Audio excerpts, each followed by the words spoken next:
years, Israel said Iran.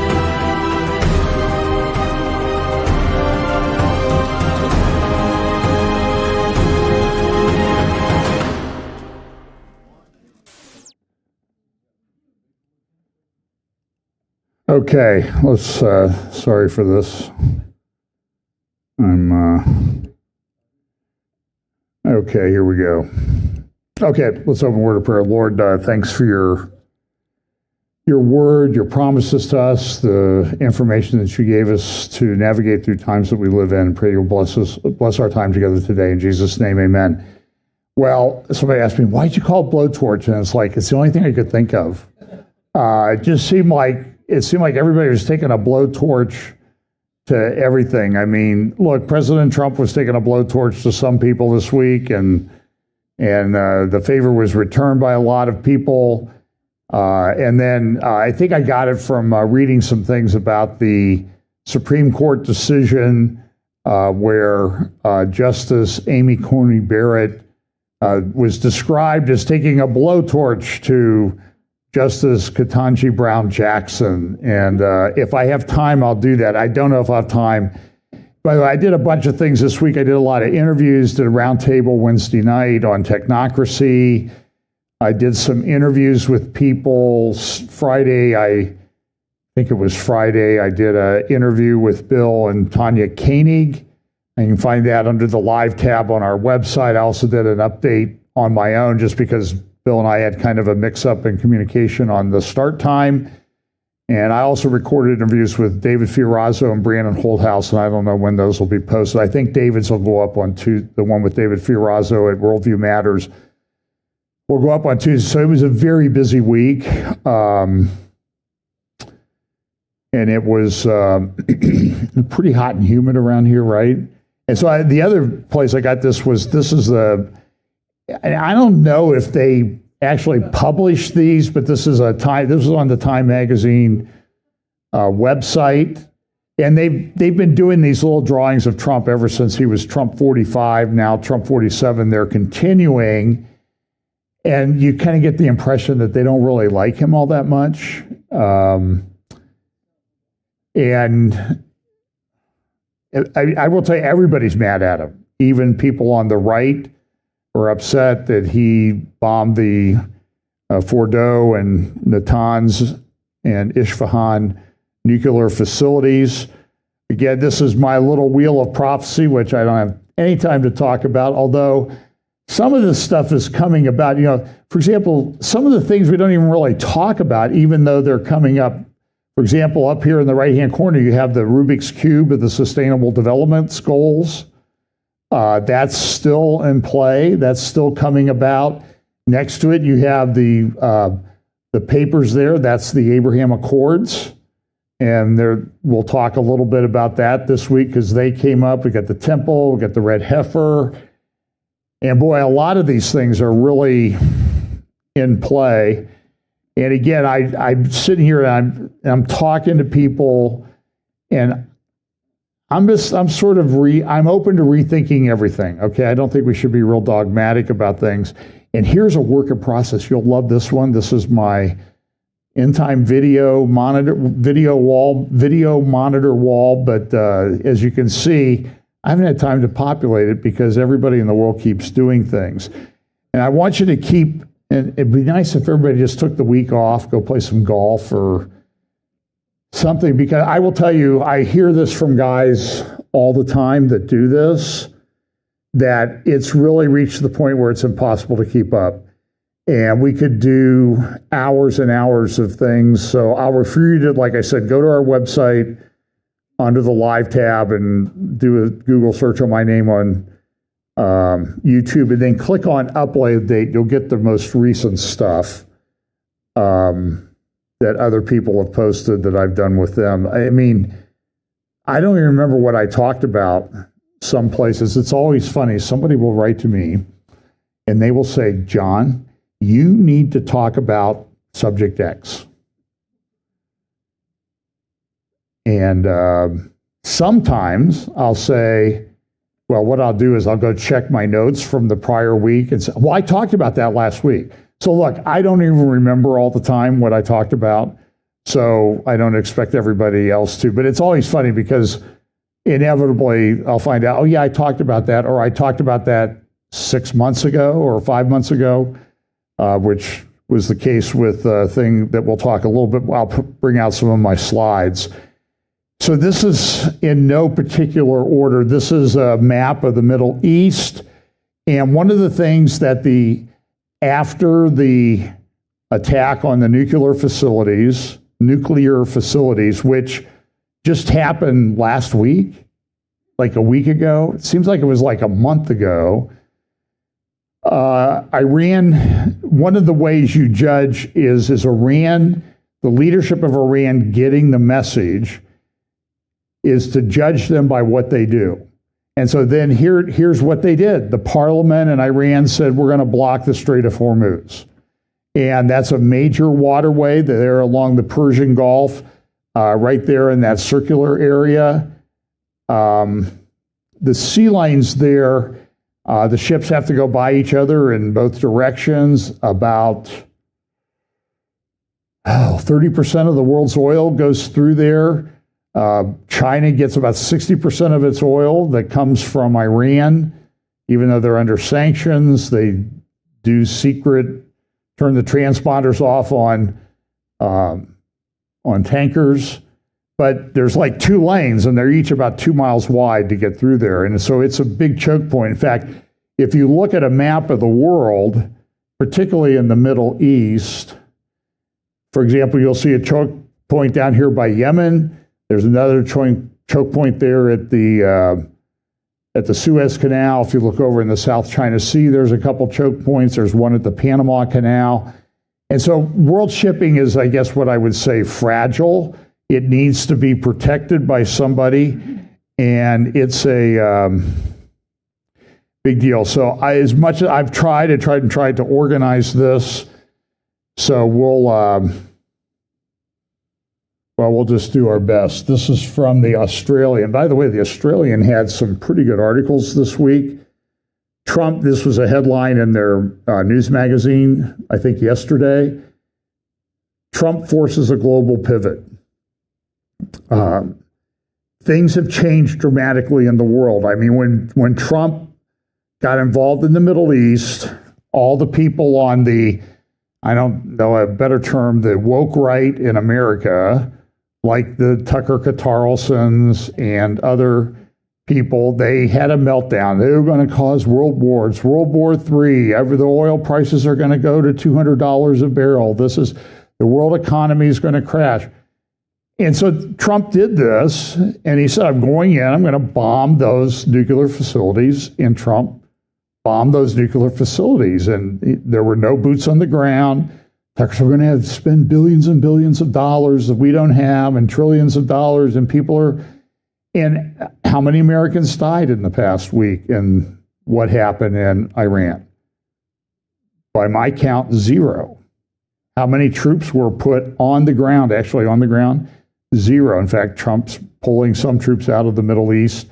But everybody's shifting in the world. It's a very, very volatile time for things happening in the world. This is a good article by Daniel Pipes, also at the Australian. What just happened in the Middle East? And he goes through it. He summarizes. Maybe it'd be good to go through and actually read these. So let me get my... Okay. So here's what Daniel Pipes. Now, Daniel Pipes is one of the founders of the Middle East Forum. It's been around a long time. I believe his father was also involved in Middle East analysis. I've never met him. I've been in the same room with him a few times. But smart guy, but I don't agree with him on everything, by the way, and that's okay. He'll come around, right? But one of the things he used to say was that Israel was having problems in areas of Israel, Judea, Samaria, because they didn't humiliate their opponent. But now he's backed off of that, and a lot of people were kind of scratching our head. Well, like if it applied 10 years ago, Daniel, why does it apply now? But anyway, I think this is a pretty fair analysis. So here it says the White House cowboy succeeded in uninhibited, reckless Norm-breaking egomaniac dominates American public life as no politician can or has in 236 years. Yes, Donald Trump served as president once before, but he felt relatively constrained. Now he doesn't. And so he's going to do things that he thinks. And by the way, I could just do a whole update of Donald Trump's posts on Truth Social. And there's something, I think, good about that because it kind of gets the media out of the way. And if you want to know what Donald Trump is thinking, just wait 5 seconds and he'll post something about it 24/7. It's like, just rest, take a nap, give us all some time to analyze it. But listen, he said he was going to do some things and he did them and he didn't do any more. But he's also said, Iran, if you mess around, I'm going to do more. And I would think that at this point, you ought to take him a little bit serious. Down here, Washington preempted a potential nuclear enemy. And that's true. There's a lot of controversy. I'll play a long clip of a Pentagon press conference that talked about it. There was a lot of controversy. Did we do anything? Did it accomplish anything? Was it good? Was it that much? Was it nothing? And the one thing you need to keep in mind through all of this is that when Jesus said wars and rumors of wars, I think maybe a good interpretation it might be wars and wars of rumors. Because when you look at what's going on in Washington, for weeks now, Trump and Netanyahu aren't getting along. They don't like each other. Trump is mad at Netanyahu. Then they come out and say, no, that didn't happen. That didn't happen. And then this week, just before I spoke last Sunday, they had bombed the Fodor plant, not Frodo, but Fordo plant. Frodo was in the Hobbit series, Lord of the Rings. I did make a funny post up. He said, no, Trump, I said Frodo, not Fordo. But anyway, so immediately what happened was people are coming out. The New York Times and CNN, big surprise, right, of those two news organizations, came out and said, oh, well, there wasn't that much damage. They were leaked the Defense Intelligence Agency assessment, and it said, maybe only set the program back a few months or few weeks or months. But also, what they never said, how many of you saw when they reported about this leaked report, did they tell you this, that the report said that it was of low confidence? The one they said, it was low confidence. But they reported it like it was biblical truth. And that's the problem is what we have now is we have, as I said, there's wars, rumors of wars, and wars of rumors, because there is a contingent in our military intelligence agencies that's very anti-Israel, pro-Iran, and anti-Trump, big time. So they're always leaking things, and they have these little sycophants in the press that run around and report everything they get without any analysis. And I think Trump, you'll see some clips of him today saying, like, why don't you guys actually read the documents or give me a call? And by the way, I think this week, in the 5 months that Trump has been in office now, for a second term, he has, like, I don't know how many more press conferences and everything he's had than Biden did in 4 years. And you remember it was just a year ago this past week that Biden didn't do too well in the presidential debate, and everything kind of fell apart there. So, interesting. So, Washington preempted a potential nuclear enemy. It says here, Americans can still lead. Number 3, good point. There has been a lot of Americans leading from behind. Trump saying those days are over. Number 4, a partisan Washington Jerusalem bond.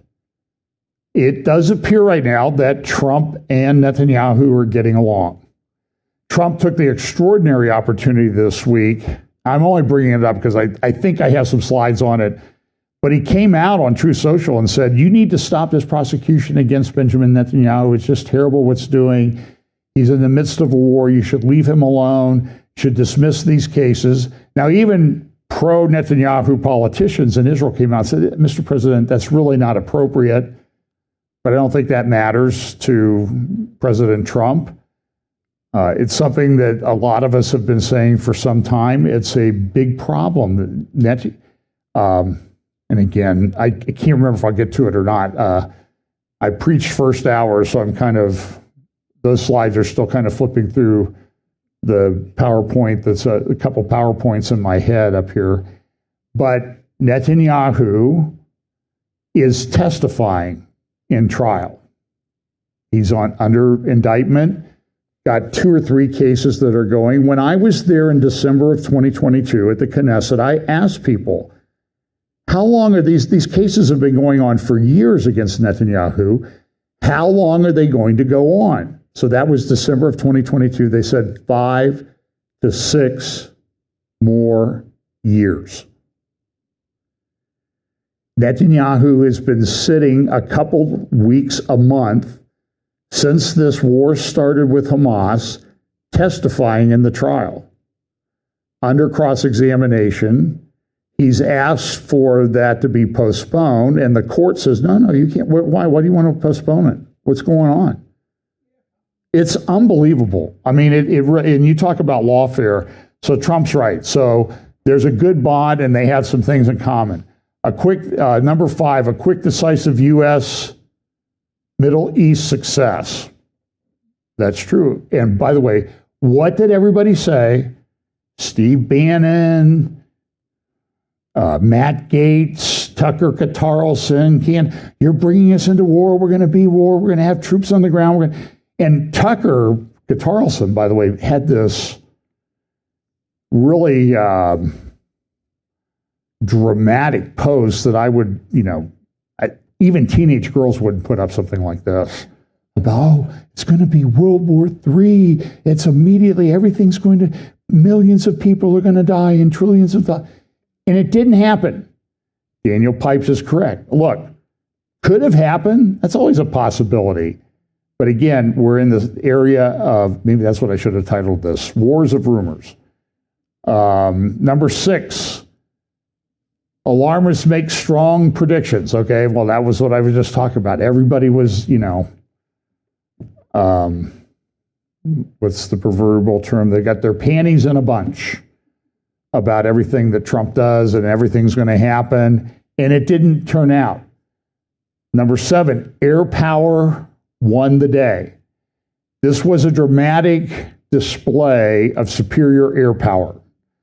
The U.S. did things that no other country in the world can do. Trump was exactly right when he said that. Nobody else can do this. We have our, as he would say, our big, beautiful B-2 bombers, and they can drop these bombs like within a meter of the center of the target.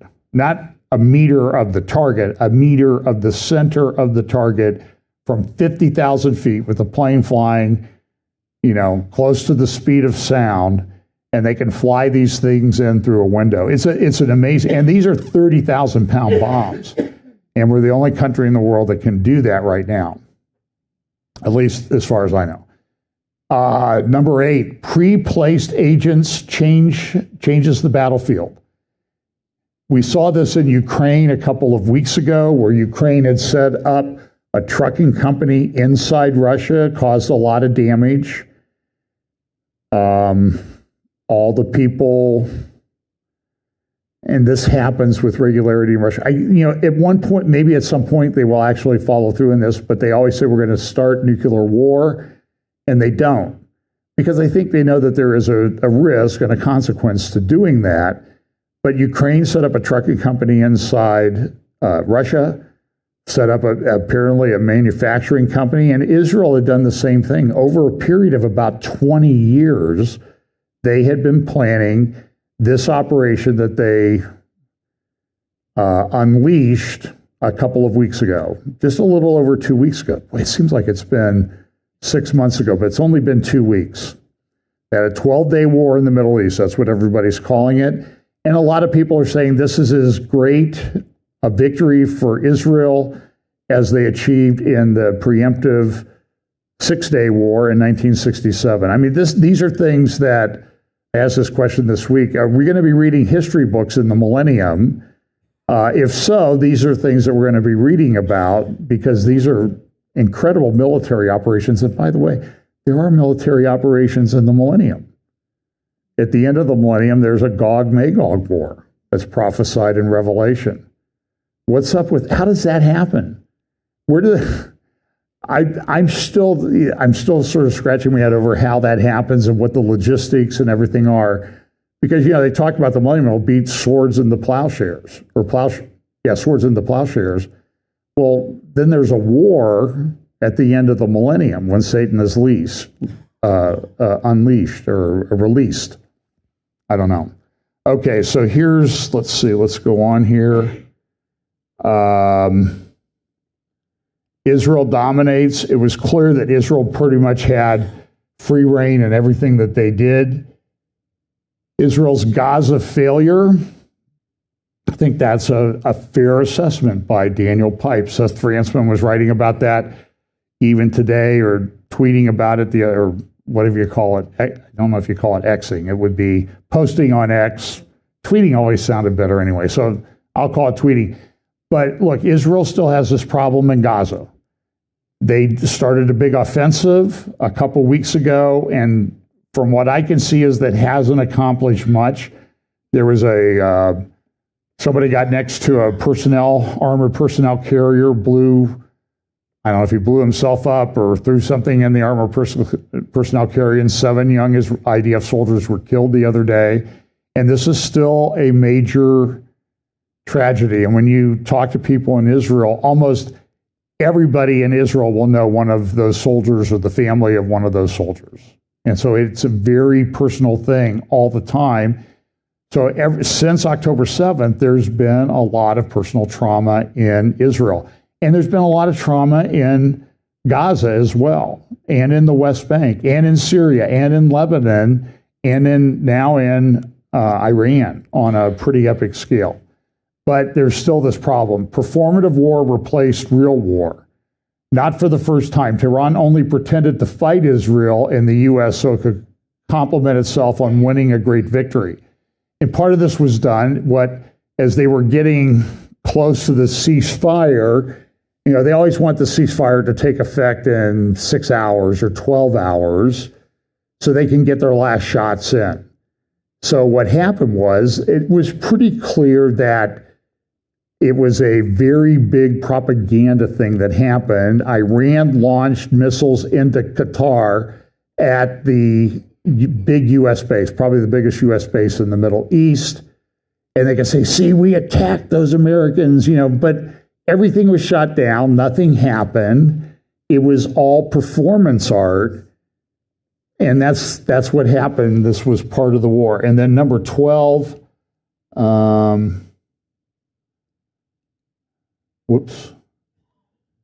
it says,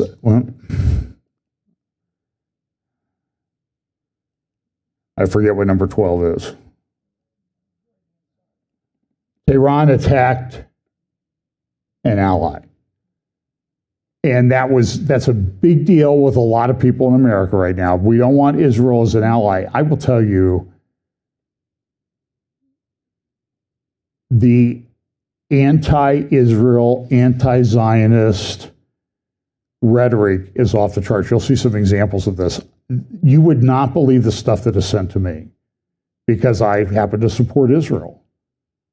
I think it's very important. I think it's biblical. And there's a very big war in the evangelical church. I said this the day after October 7th. The issue of Israel and Zionism will be the most divisive issue in the church until Jesus returns. And I stand by that. And I think that that's bearing out, at least right now. So here's some things, and again, this is in no particular order. Iran set up nuclear secrecy following U.S. strikes. What you're going to see, so the question will be, how effective were the strikes? Appears to be pretty effective, but ultimately, did they shut down the Iranian program? No. Iran is going to make adaptations. They're going to try to be more secret. On the Israeli side of this, his name is Katani. He's got a silver beard and hair and glasses. And, they're putting up AI generated pictures of him with his bust outside of the Mossad headquarters, the hero of the operation. And that, because it's a big propaganda thing. So they're trying to make this guy look like he's working for Israel.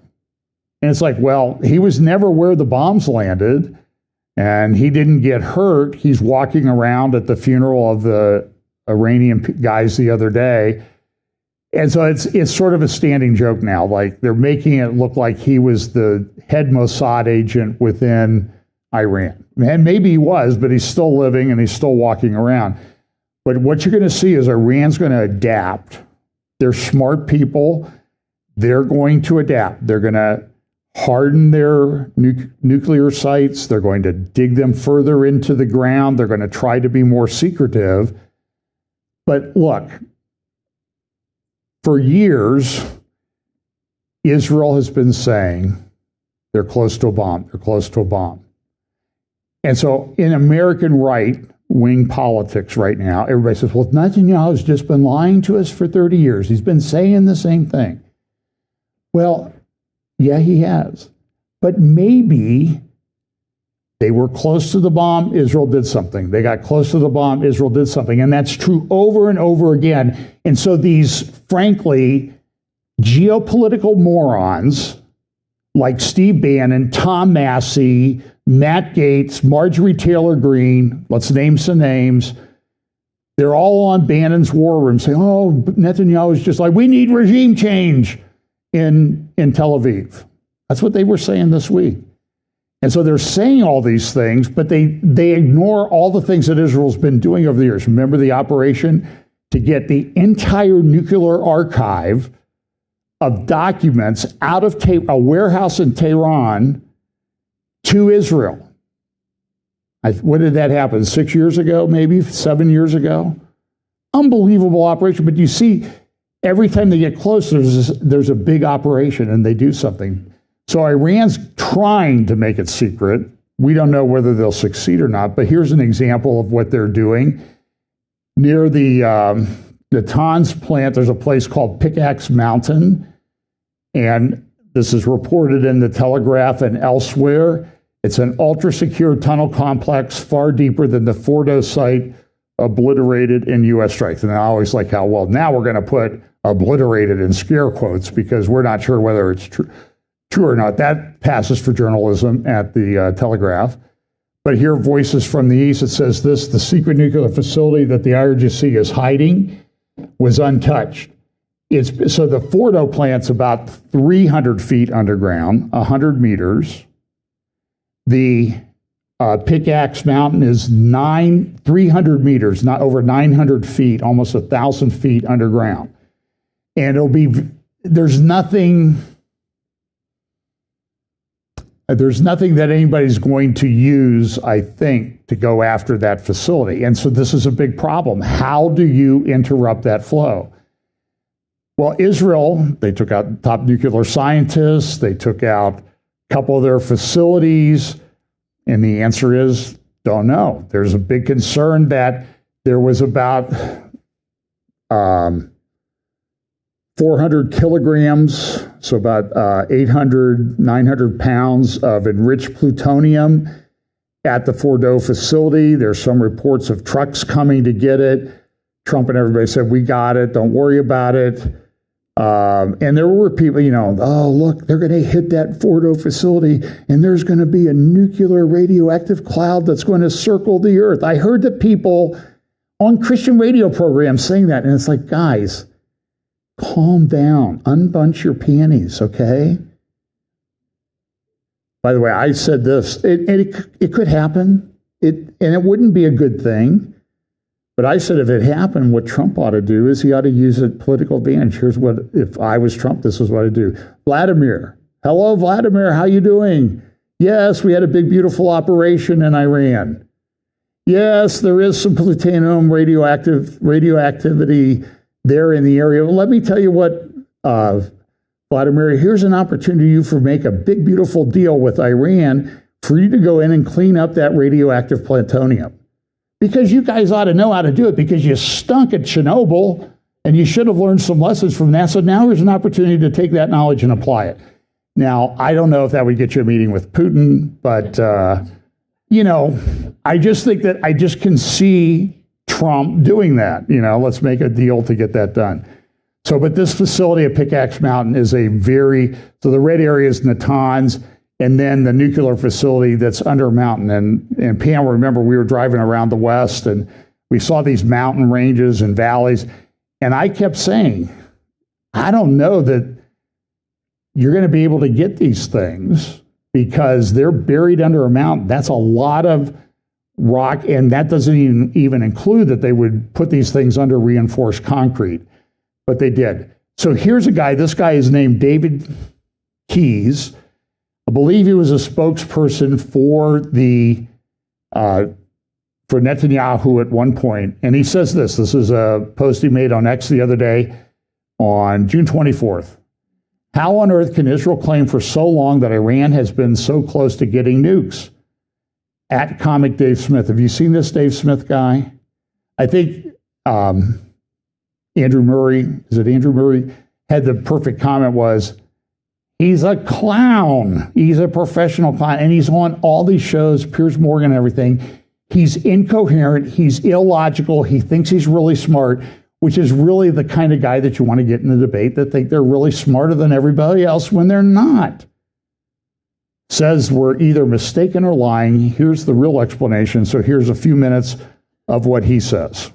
For years, Israel said Iran was very close to acquiring nuclear weapons, and yet Iran somehow still doesn't have nukes. Commentators like Dave Smith say there are two possibilities. Do you guys think Benjamin Netanyahu has been mistaken for 30 years, claiming that Iran is a year to 3 years away from a nuke? Or was he lying? Mistaken or lying? Only two options. Well, for several years, I served as Prime Minister Netanyahu's spokesman, and I actually think there might be a third option. Maybe, and I know this sounds crazy, but maybe a 24/7 covert war waged by arguably the world's greatest intelligence service had something to do with keeping nukes just out of reach of Iran's dictators. According to foreign sources, every few months, nuclear facilities in Iran would spontaneously malfunction. Centrifuges would start spinning a little too fast or a little too slow. Fires would mysteriously break out at ballistic missile factories. Drone warehouses suddenly went poof. Every week or so, top nuclear scientists furiously working to destroy Israel would magically meet their maker. And sometimes Iran's secret atomic archives, filled with their most sensitive nuclear secrets, would be carted out of Tehran and put on full display at Israel's military headquarters. Imagine that. I know it's a wild theory, but could this Herculean war waged for decades have kept Iran from actually getting nukes? Seems plausible to me. When someone confidently states that there are only two options, and that you're either mistaken or lying, it's worth ever so briefly considering if there are alternative explanations. Anyway, that's all in the past now. Iran's ambitions to acquire the deadliest weapons on Earth have perished in a series of massive explosions thanks to the heroism of the Israeli Air Force and the American Air Force. Thanks especially to President Trump's bold decision to ground the nuclear sites at Fordo, Natanz, and Esfahan into dust. Israel is immeasurably safer. So is America, the Iranian people, the West, and civilization itself. So take a moment today and say a quiet thank you to the thousands upon thousands of soldiers and intelligence operatives who risked life and limb to stop Iran's jihadist, terrorist dictatorship from acquiring nuclear weapons. It's the least we can do. Well, that's pretty... So I agree with him. I mean, I've been following this for a lot of years, and it chagrins me, annoys me that I watched all these people all over what we would call right-wing media. Oh, Israel, they're lying in Netanyahu. Listen, no, I remember. Have him on your program, have me on your program, and we'll walk you through the last 30 years of historical things that Israel has done, things that have been shocking to militaries all over the world. How did they do that? How did they get those people in there? It's amazing. And in this operation, it was even bigger.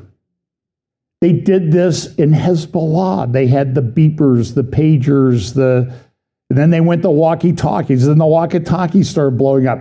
All these things are done over 10 years, and it's operation after operation after operation. And I will tell you, I know this will make a lot of people upset, I think there's a supernatural element involved in all of this. And I have Israeli friends, Orthodox Jewish friends that say, Hashem helped.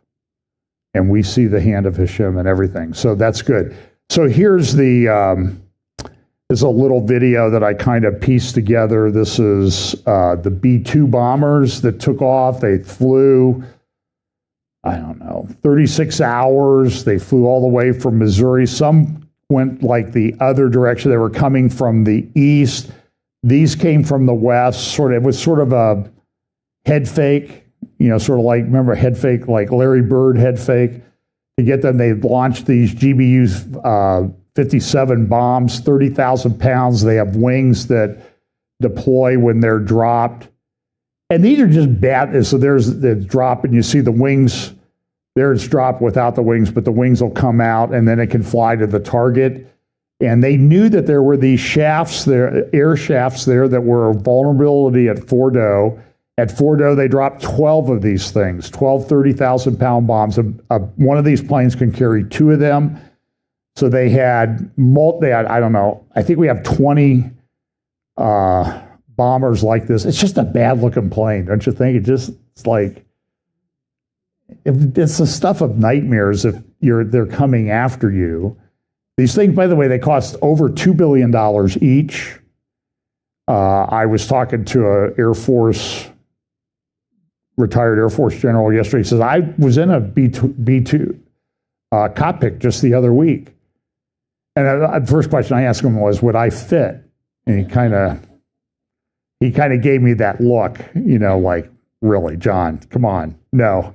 And he's, he was a fighter pilot, so he's not that big. So this was a really big deal. And then after the thing happened, Trump came out immediately and said, we got a ceasefire. The ceasefire is in effect. Jonathan Spire over at the Australian wrote this the other day, yesterday, I think. If the tenuous ceasefire declared by Donald Trump after 12 days of fighting between Israel and Iran holds, then the dramatic events of the past few days will have failed to produce a fundamental change in the strategic situation in the Middle East. And by the way, I know Jonathan. I'm trying to get an interview with him. He's one of the top, if not the top, military correspondents in the Middle East. I mean, he's just, if you ever sit down and talk to this guy, it's like, how does he's so articulate and smart and understands all of these different issues. So this is what he said. Israel and the U.S. have demonstrated their vast tactical superiority over the Iranians. Tehran had no adequate defense against Israeli air power and intelligence penetration. Israel built and maintained an air corridor to Iran over the unguarded skies of Syria and Iraq. It then struck at a wide range of targets going far beyond sites related to the nuclear project. Senior personnel from the various branches of Iran's military, scientists, Islamic Revolutionary Guard facility, even Iran's central prison were all within range of Israel's planes. Israel had complete air superiority, control of the airspaces over Iran. Iranian missiles on occasion penetrated Israeli air defenses, causing significant damage to property and infrastructure. People were killed. Even after the ceasefire was announced, there was a strike in Beersheba, hit a safe room at an apartment building. 4 people were killed, a mother, her 18-year-old son. It was, I think, an IDF reservist, his girlfriend, and then a lady, I think, in her 70s or 80s. So, I mean, look, there were people killed in Iran also, but when the smoke clears, it will be apparent that the Iranian regime and its various projects have survived, battered and diminished, certainly, but intact. And that's the problem. Much now will depend on continued Israeli and international willingness to maintain the pressure on the Iranian regime and to prevent it from rebuilding its capacities. This is perhaps most crucially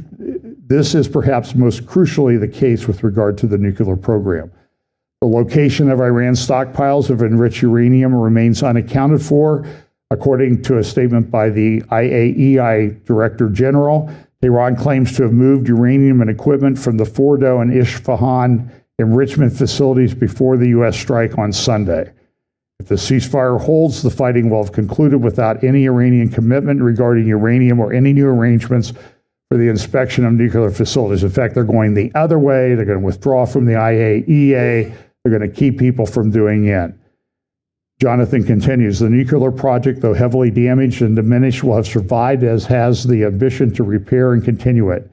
Will Israel now retain the right in the diplomatic space to continue and take ongoing kinetic action against the program and against Iranian efforts to restart it? Much will depend on the answer to this question. Similarly, Tehran's assets across the Middle East have significantly weakened across the past 20 months of conflict, but they have not been entirely eliminated. But they've been hurt. By the way, one thing you should have noticed, when the U.S. got involved and bombed those facilities, 12 giant bombs on Fordo alone, how many missiles, rockets were launched by Hezbollah? 0. How many were launched by Hamas? 0. How many were launched by Syria? 0. How many were launched during this period of time by Yemen? I think 1. And it was intercepted. So there's been a significant change in the threat analysis that Israel faces. I did an interview, a year ago with Miri Eisen. She's a security expert in Israel. And when we first did our first interview after October 7th, the concern was there are going to be 17 to 20,000 dead Israelis every week for weeks on end, for like 8, 9, 10 weeks. How many were dead? Tragically, there were some, but there weren't 17,000 a week. And that's dead. That's not dead and injured. So this was going to be a very big deal. And so Israel was incredibly sophisticated, tenacious, successful in what it did in eliminating the threat. It decapitated the leadership of Hezbollah, of Hamas. It's been an amazing operation. Has it been perfect? No. Has it accomplished all their goals? No, it has not. And so where I do agree with like a guy like Steve Bannon is, Israel should take care of this. Okay, let them take care of us and stop interfering with them. They'll build those 30,000-pound bombs, but we have agreements with them that restrict them from doing this. So, okay, U.S., get out of the way, mind our own business, and let them operate. And maybe they'll be able to take care of it. Let's see.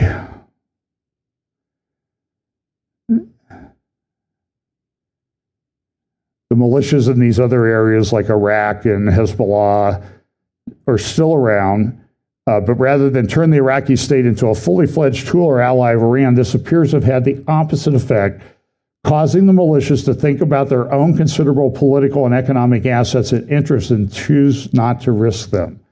The Yemeni Houthis remain similarly intact and similarly fail to come out with guns blazing for their Iranian patrons during the past 2 weeks.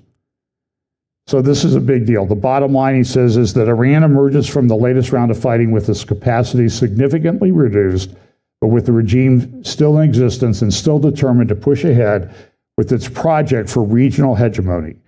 The nuclear missile and proxy components of this strategy appear to be damaged but not destroyed.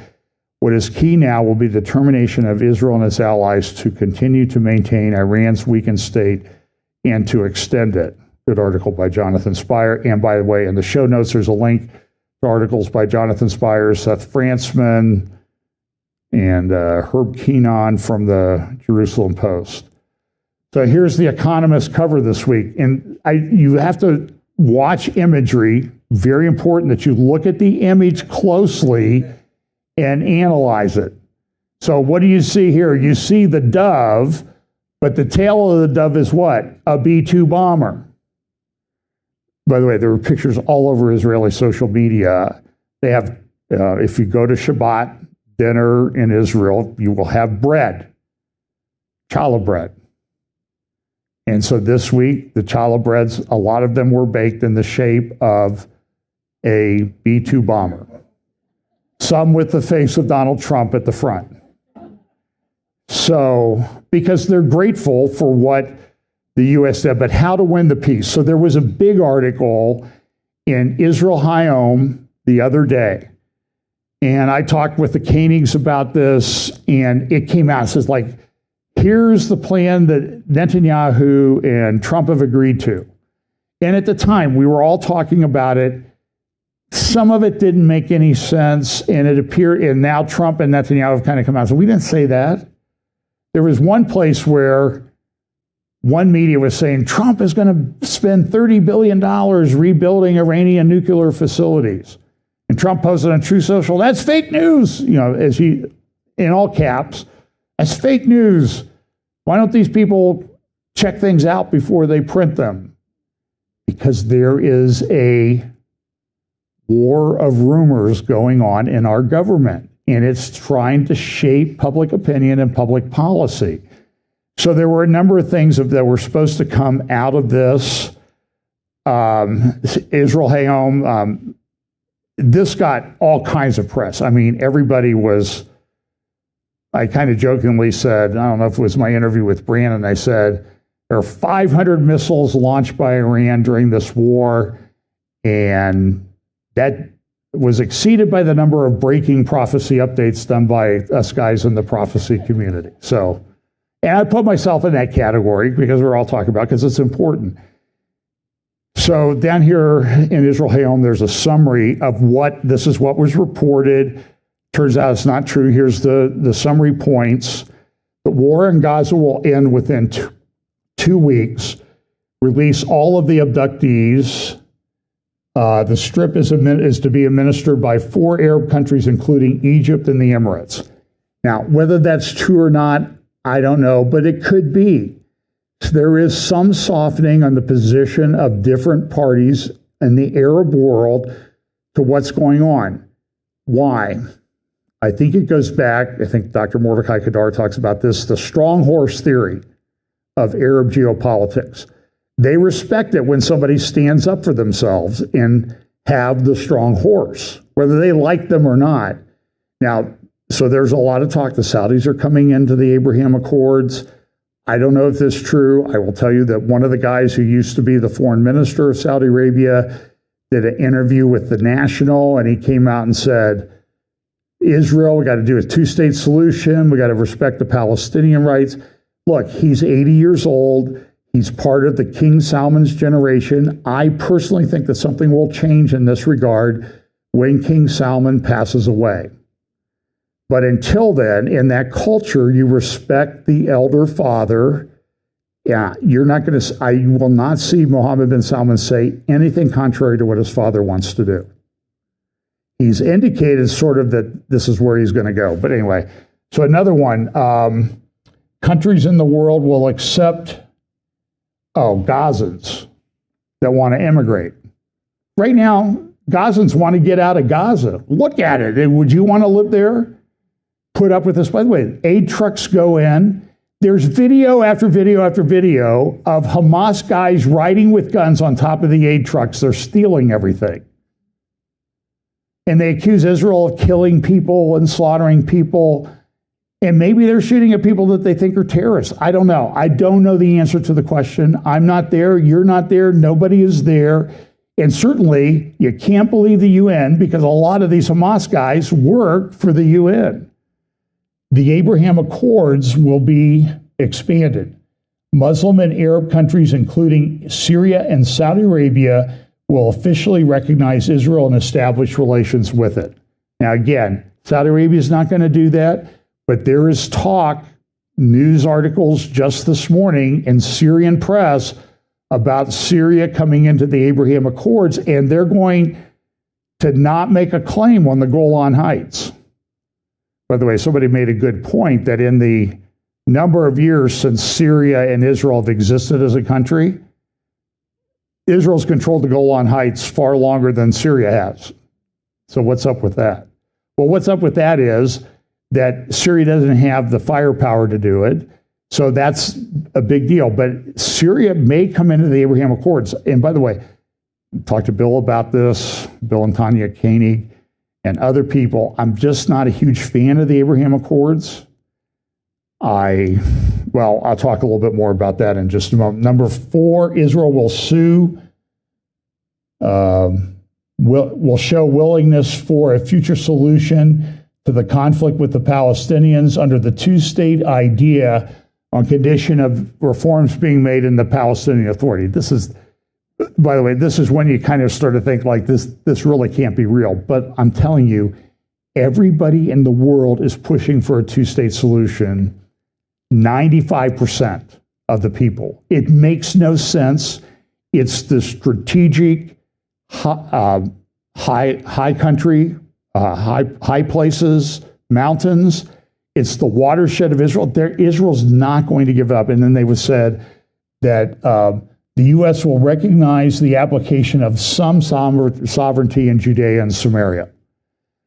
So this is the dream of a lot of people. And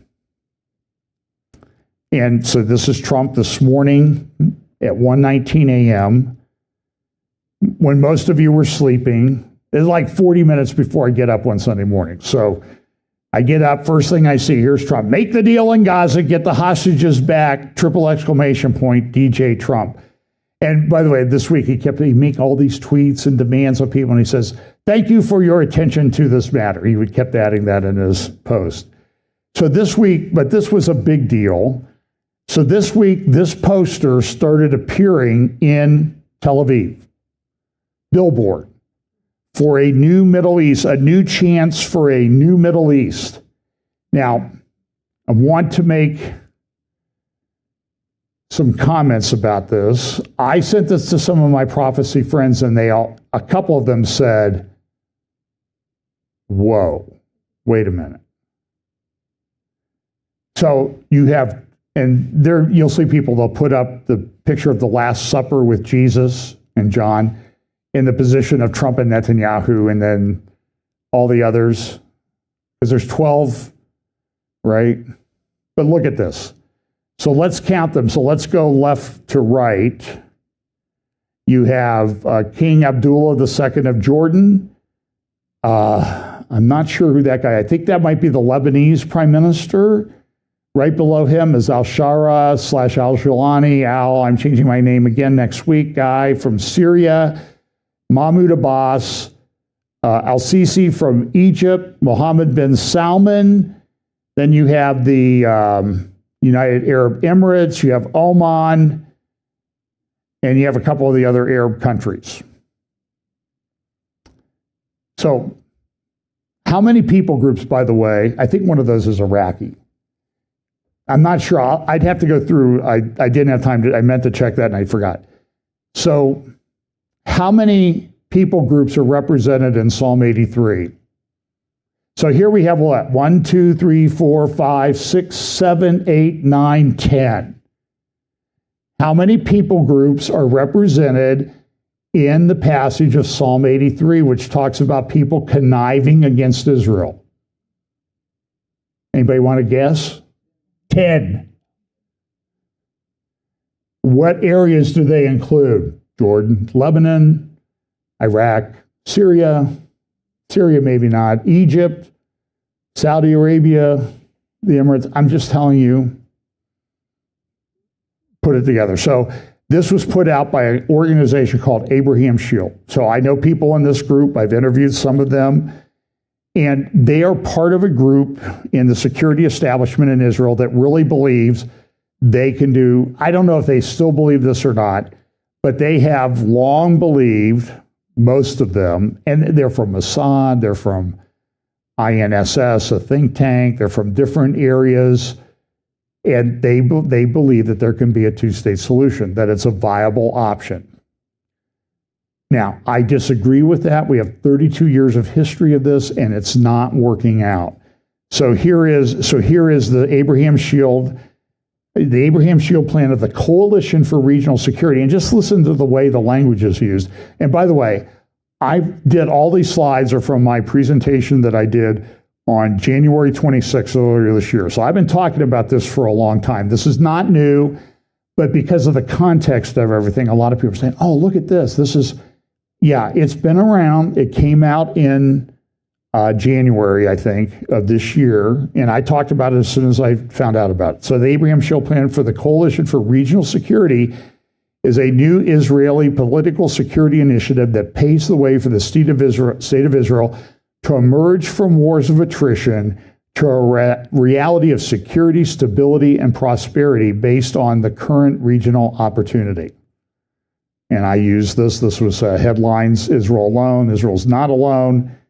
And these are headlines from The Economist, covers from The Economist. The Abraham Shield Plan to create a new regional order that ensures Israel's security and prosperity. This was done. So they have a bunch of plans, closing the front in Gaza, returning all hostages, establish a technocratic transitional government in Gaza, and a regionally led dehomification. That's technocratic. Do it, build the big, beautiful Gaza resorts and all that stuff. Number 2, implementing and enforcing the agreement in southern Lebanon through a zero violations policy and strengthening the Lebanese army. Now, this came out after the beeper attacks and everything, so this was now a realistic proposition. Number 3, following the fall of the Assad regime, and this came out just after the Assad regime had fallen, harnessing regional forces to stabilize Syria and turn it into a buffer against the Iranian axis. And that's true, although Iran's trying to mess around. Jonathan Spire, a week ago, in the Jerusalem Post, wrote an article about they're funding militias in Syria. They're funding militias, it came out this week, they're funding militias in Judea and Samaria to try to cause problems. This is still a very big deal. Number 4, deepening the moderate regional coalition, returning to a fast-track normalization with Saudi Arabia, and expanding the Abraham Accords. Number 5, implementing a blockade plan against Iran and preventing its nuclearization. Now, some of that has come about this week because of the attacks that were done on the nuclear installations. Number 6, an Israeli declaration of a gradual, responsible, secure path of separation from the Palestinians within a decade as part of a comprehensive regional agreement. So what you see is this poster appears, then there's this big article in Israel Hayom saying, oh, look, this is what Trump and Netanyahu have agreed to. And it doesn't appear to be the case, but do you see all the elements of it are here in the Abraham Shield Plan that they've been talking about since January? So I don't know what happened. Maybe somebody from the Abraham Shield Plan, abrahamshield.org, got ahead of it. Maybe they were trying to shape public opinion and that type of thing. That's all very possible. So anyway, there's a lot of stuff here about the Palestinian Authority. This is a map that they have on their website. The black are bad countries, light green are ones we hope to come in, the green are ones that are already in. Sudan is in, but I'm not sure that they've actually signed it. But you got Morocco, you got the United Arab Emirates, you've got Jordan and Egypt already have peace agreements with Israel. But you see how they're trying to expand this. And the question is whether they'll get Iraq or not. But this is what everybody's pushing for. This is the article that I mentioned about the former foreign minister of Saudi Arabia saying, hey, listen, We don't want anything to do with this. It is still possibly says to return to diplomacy. Unlike other Western leaders, Mr. Trump should not follow the double standards. He should listen to his friends in Saudi Arabia and the Gulf Coast countries. Unlike Mr. Netanyahu, they seek peace like Mr. Trump, not war. And so there's still a very heavy contingent. In Tehran, though, this week, this happened just the other day. So the war started. They decapitated the IRGC leadership, nuclear scientists. This is a big poster in Revolution Square in Tehran. They're having funerals for all these guys yesterday. And it was a big deal. So here's the Tehran Times from yesterday. One nation, one heart. Jerusalem Post. Iran buries the scientists and military men killed by Israel. What did they do to the IRGC? They took out 40 guys in the leadership. Some guys replaced the guys who were taken out, and they got taken out. This is a picture. This is chilling. This is a picture that came from Iran about the funeral. There are the coffins of the IRGC. And look at this. How many are there? There are 4 rows of 10. Well, there's one on top. I'm not sure why that one's up there. 40 coffins in that picture. That is, I don't even know really what to say about that. Because if I say something, it'll be considered insensitive or something like that. But listen, this is a war. This is what happens in war. This was a massively stunning operation. Look at the picture. Remember it. This is what happens when you mess with Israel. Now, how does the Ayatollah respond to this? Well, here's one of his tweets. You see the boot here. It says, with all that commotion and all those claims, the Zionist regime was practically knocked out and crushed under the blows of the Islamic Republic. And that carries in Arab culture or Middle Eastern culture, that carries a very big deal, putting someone under your foot. That's a very big insult, like exposing the bottom of your foot to someone. That's it. And then over here on the right, it says, let me zoom in on that one. The punishment continues. The Zionist enemy has made a grave mistake and committed a serious crime, and it must be punished. The Zionist enemy is being punished. It is being punished right now. And look at the picture that this religious holy man, the Ayatollah, chose to put up. This is a sick, twisted individual.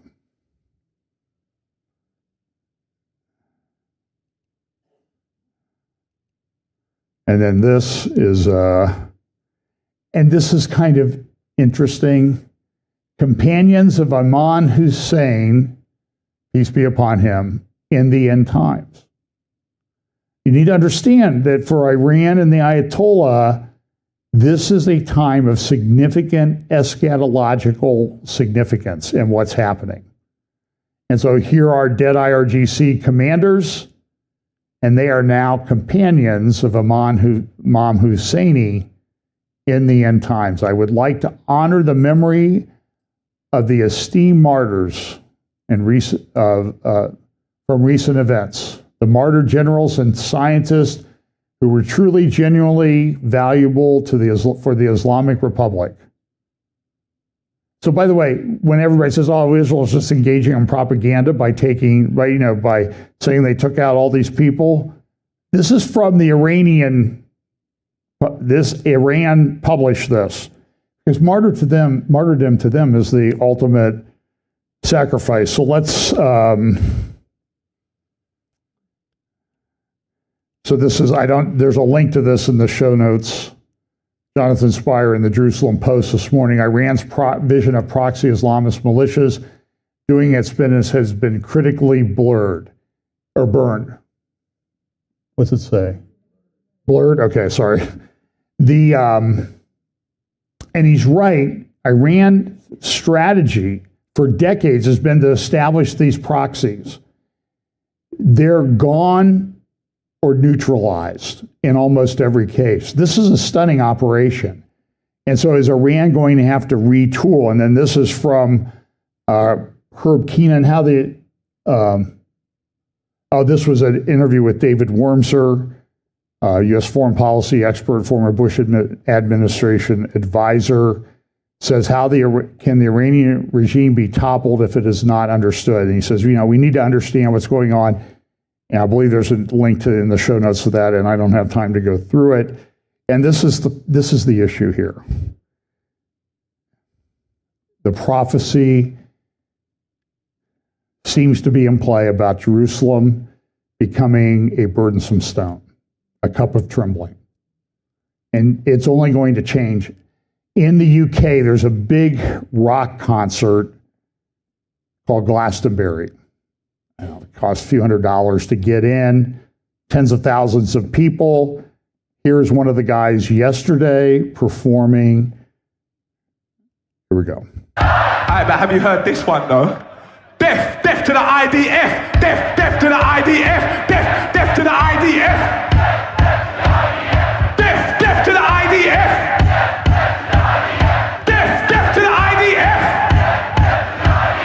Hell yeah, from the river to the sea, Palestine must be, will be, inshallah, it will be.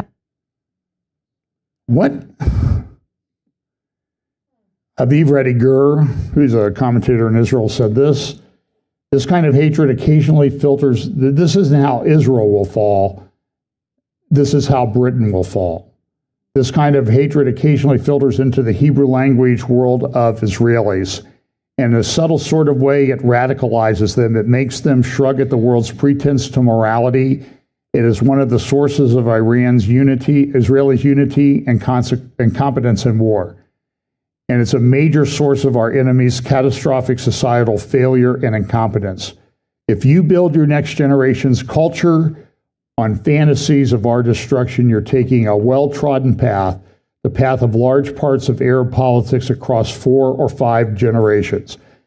And by the way, I would say Mr.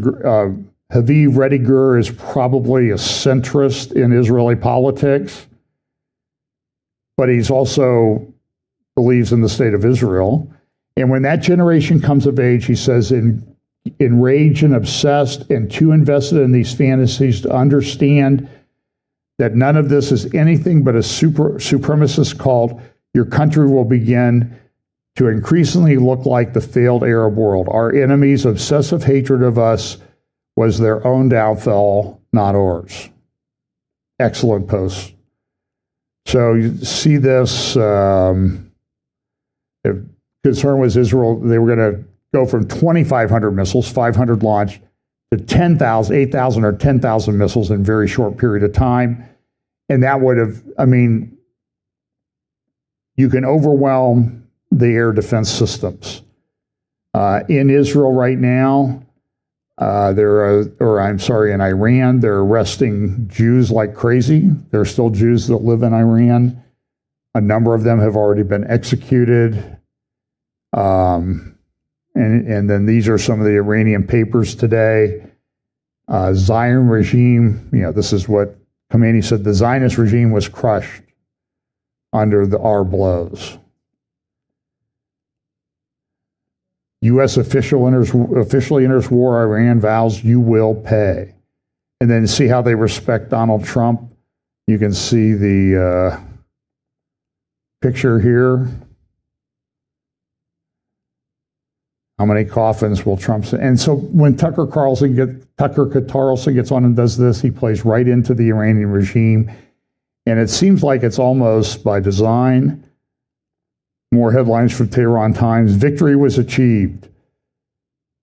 And then they show this attack on the base in Qatar. Herald of victory. Iran hits biggest U.S. base in West Asia, and nothing happened. Nothing happened there.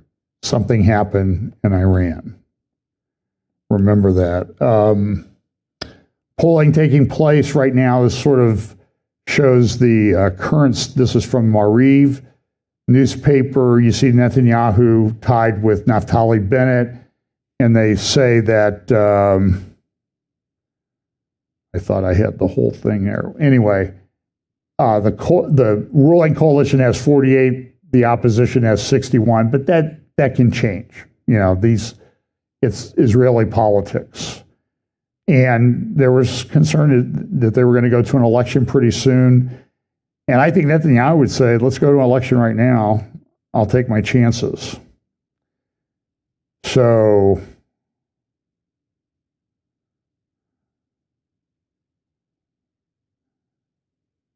this is the voice of truth. Half-truths are more convincing than outright lies. That's why pro-Palestinian voices flood the media. They never tell the full story. They describe the outcome, but never the cause. They show the effect, but hide the trigger. How does this happen? So here's a video of a lady from a pro-Palestinian Israeli group saying, hey, they're putting up a fence along the road to separate us from Israel. So the person that explains this, so you'll see her video first, and then you'll see the explanation. Separate this Palestinian village from this Israeli road. Do you know what she must have accidentally left out of that video?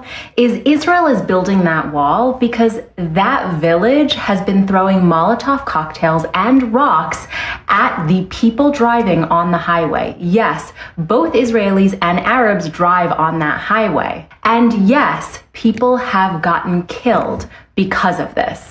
Israel does this when an Arab village begins to pelt stones and Molotov cocktails toward cars that are just driving to work or bringing their children home from school. Unfortunately, there are way too many of these walls. Walls that are only built when villages like that one begin to assault innocent civilians.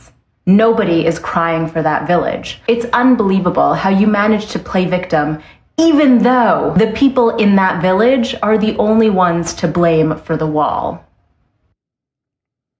So here's Trump.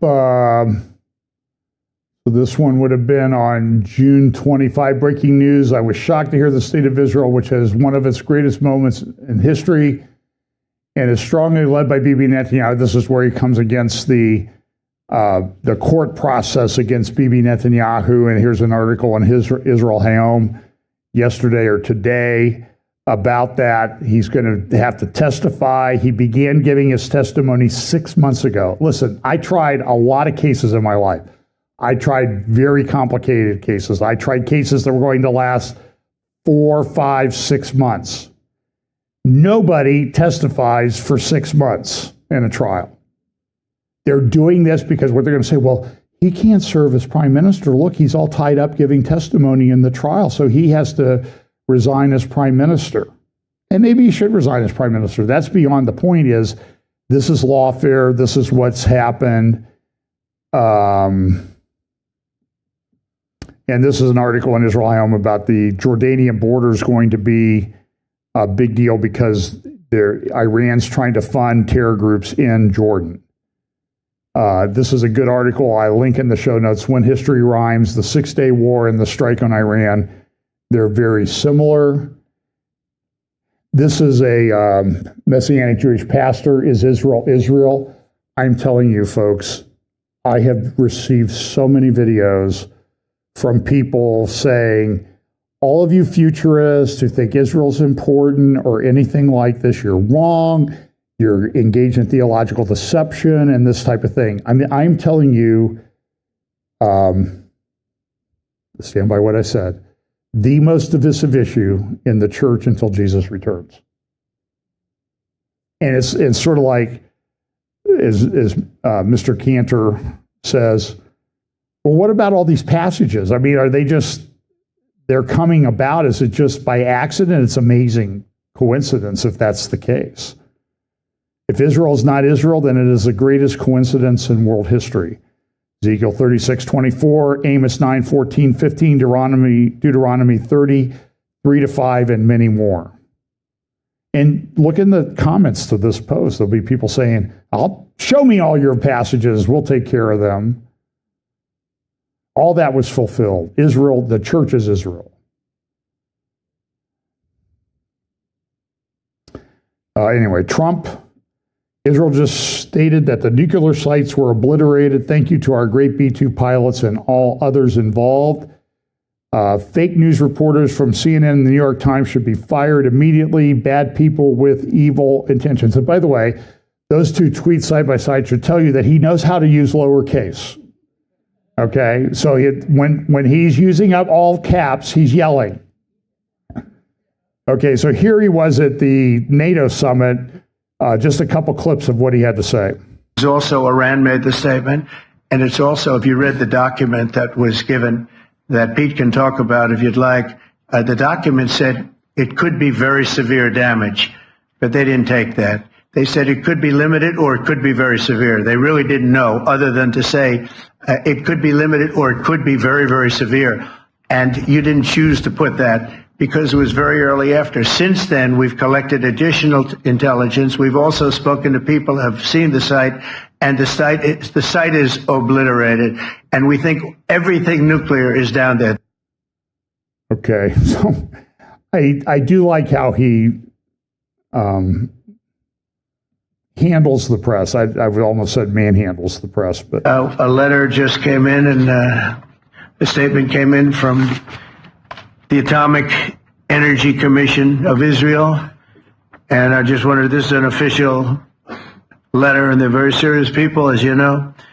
The devastating U.S. strike on Fordo destroyed the site's critical infrastructure and rendered the enrichment facility totally inoperable. It was devastated. We assess that the American strikes on Iran's nuclear facilities has set back Iran's ability to develop nuclear weapons for many years to come. This achievement can continue indefinitely if Iran does not get access to nuclear material, which it won't. It's so sad that whole thing had to go.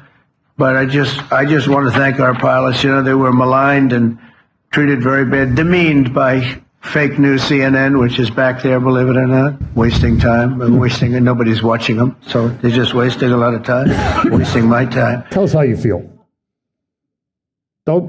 Please don't dance around the issue. Just tell us how you feel, Mr. President. Here's Pete Hegseth dealing with, what's her name, Jennifer Griffith from Fox News. And we're not sure who leaked this, but somebody did. Here's Hegseth at the Pentagon News Conference the other day. There's nothing that I've seen that suggests that we didn't hit exactly what we wanted to hit in those locations. That's not the question, though. It's about highly enriched uranium. Do you have certainty that all the highly enriched uranium was inside the Fordo mountain, or some of it, because there were satellite photos that showed more than a dozen trucks there 2 days in advance? Are you certain none of that highly enriched uranium was moved? Of course, we're watching every single aspect, but Jennifer, you've been about the worst. The one who misrepresents the most intentionally what the president says. I'm familiar. Report about the ventilation shafts on Saturday night, and in fact, I was the first to describe the B-2 bombers, the refueling, the entire mission with great accuracy. So I take issue with that. I appreciate you acknowledging that this was the first the most successful mission based on operational security that this department has done since you've been here, and I appreciate that. So we're looking at all aspects of intelligence and making sure we have a sense of what was where. Why not acknowledge the female pilots that also participated in this mission? The early messages that you sent out only congratulated the boys. So when I say something like our boys and bombers, see, this is the kind of thing the press does, right? Of course, the chairman mentioned a female bomber pilot. That's fantastic. She's fantastic. She's a hero. I want more female bomber pilots. I hope the men and women of our country sign up to do such brave and audacious things. But when you spin it as, because I say our boys and bombers, as a common phrase. I'll keep saying things like that, whether they're men or women. Very proud of that female pilot, just like I'm very proud of those male pilots. And I don't care if it's a male or a female in that cockpit, and the American people don't care. But it's the obsession with race and gender in this department that's changed priorities. We don't do that anymore. We don't play your little games. Yes, right there. For certain that the uranium was removed from the facility before the B-2 struck. So I'm not aware of any intelligence that I've reviewed that says things were not where they were supposed to be, moved or otherwise.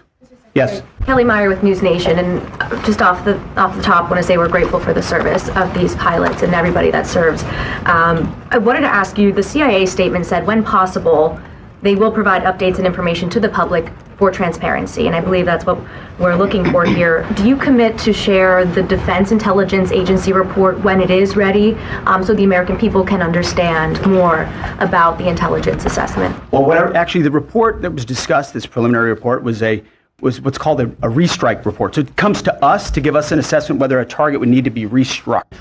There's nothing that I've seen that suggests that we didn't hit exactly what we wanted to hit in those locations. That's not the question, though. It's about highly enriched uranium.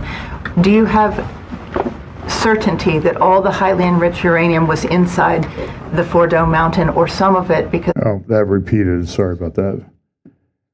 So anyway, I have a long clip of the chairman of the Joint Chiefs talking. I'm not going to play that just because of the interest of time.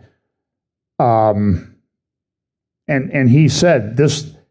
They built this facility back in the 2000s, 18 years ago.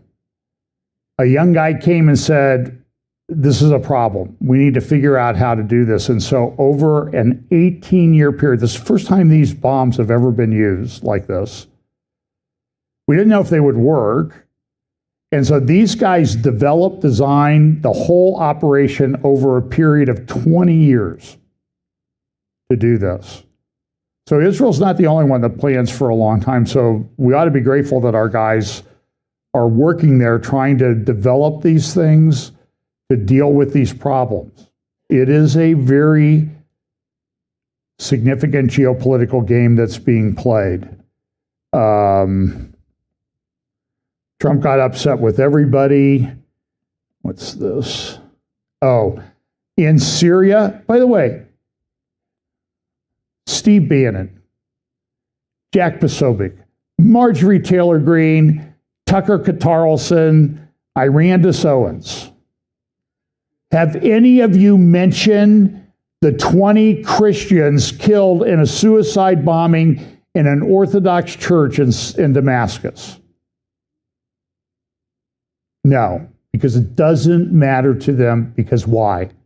This is the rule. No Jews, no news. Christians are being slaughtered by Islamists every day in Africa. Do any of these people mention it? Does anybody protest it? No. And then this is from the Syrian press today. Syria is on the brink of joining the Abraham Accords.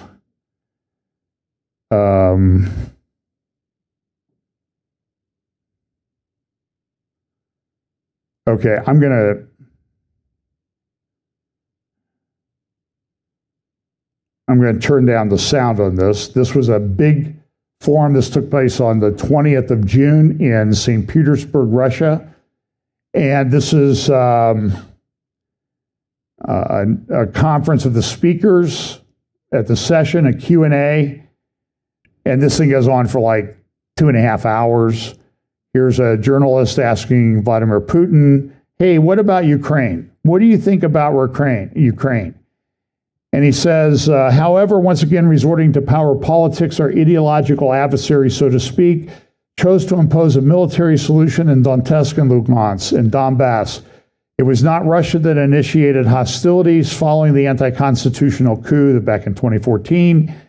Part of the population in southeastern Ukraine rejected both the coup's outcome and the authority of its perpetrators. It was against them that the military operations were first launched. So they started it.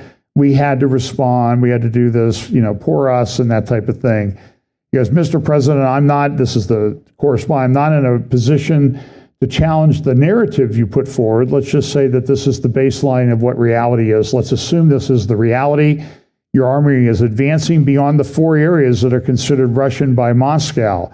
So what is your end game? How is your army going to go, and for what effect? Vladimir Putin says this. I want you to listen to what he says.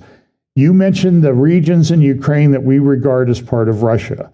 I have stated, by the way, you can get there. This is the Kremlin translation of this. And this from the Kremlin website. I linked the whole transcript in the notes of this program. You mentioned the regions in Ukraine that we regard as part of Russia. I have stated on numerous occasions that, in my view, the Russian and Ukrainian peoples are essentially one people.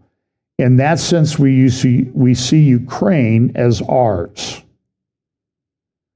You need to pay attention to this guy. I do think that this plays into Bible prophecy, and you need to watch. Boy. You want to talk about a city in America being under judgment? This guy may be the mayor in this fall in New York. If you're a Christian or a Jew, leave. Leave now. Sell your property. Take your losses. It's a big problem.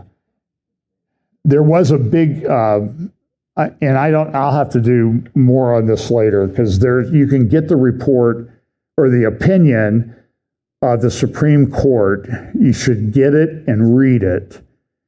This is very strange for a lawyer to say. It's actually kind of entertaining for the general public, because Amy Coney Barrett was a 6-3 decision. She wrote the majority opinion. This was about the nationwide injunctions being issued against Trump on birthright citizenship, but the principles will apply across the board. So these judges, they're like, I don't know how many judges, 600? One judge can put a nationwide injunction in and shut down American democracy. And Amy Coney Barrett says, I don't think that the act authorizing the courts to issue injunctions permitted this. And Ketanji Brown Jackson wrote back, well, this is the end of democracy. All of our rights are in Sotomayor, the blah, blah, wah, wah, wah. You know, the call me a wambulance, you know. They were whining about it, and Amy Coney Barrett says, you want to get rid of the, I don't have the exact word, something about democracy that elected by the American people, and you want to impose on that your view of an imperial judiciary. I mean, they really went at each other. And by the way, it wasn't a fair fight. Ketanji Brown Jackson is a disaster of a Supreme Court justice. She operates on feelings. She cannot think. And it's terrible. And of course, here's the headlines today. This is Time. Trump and Bondi predict Supreme Court ruling will unblock the MAGA agenda.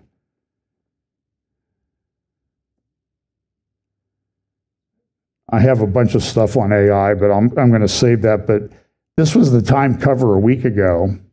Sam Altman at OpenAI has this thing called the Orb, scans your retina. There's the headline, Are You Human? Altman says, well, we'll determine whether people are human by getting all this data and everything. And the spread in the magazine says, the Orb will see you now. This is very weird. And then this article, somebody sent me yesterday, this is about ChatGPT, they're calling it ChatGPT psychosis.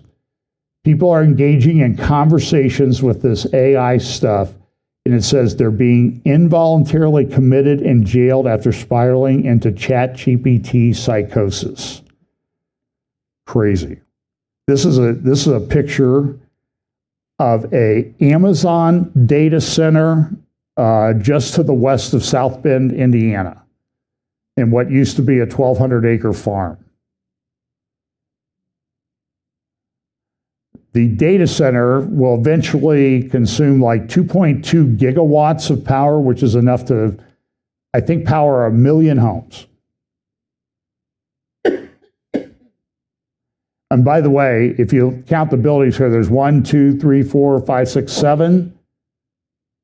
Amazon is going to build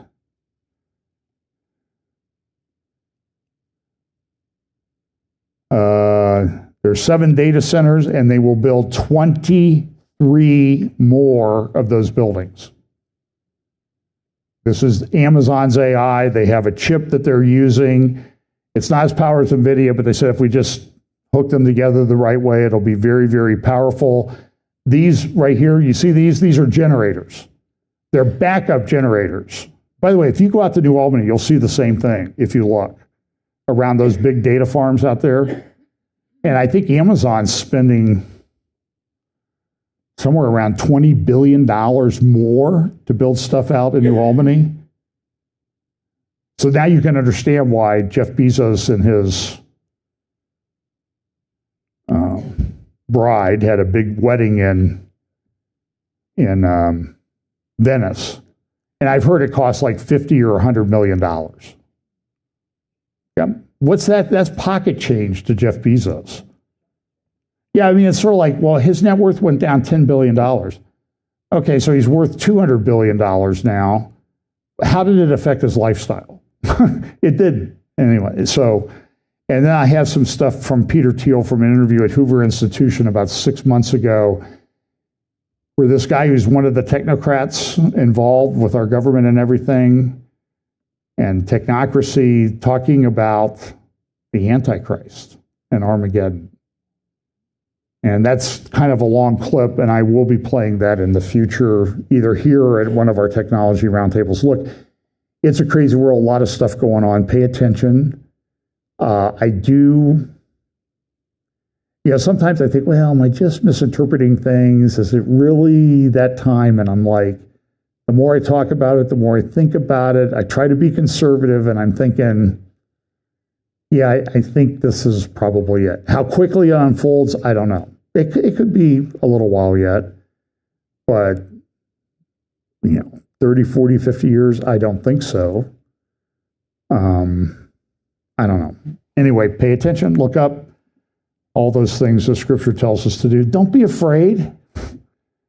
Do something. Share the gospel. That's the best antidote to anything. So let's pray. Lord, thanks for your word. Thanks for informing us about these times that we live in, and just give us the ability, opportunity to share the gospel with those around us, because it is a very, it is a world that it seems like a lot of people are taking a blowtorch to a lot of parts of the world right now. And we just pray that you'll give us strength, protect us, watch over us, and fill us with your Holy Spirit. In Jesus' name, amen.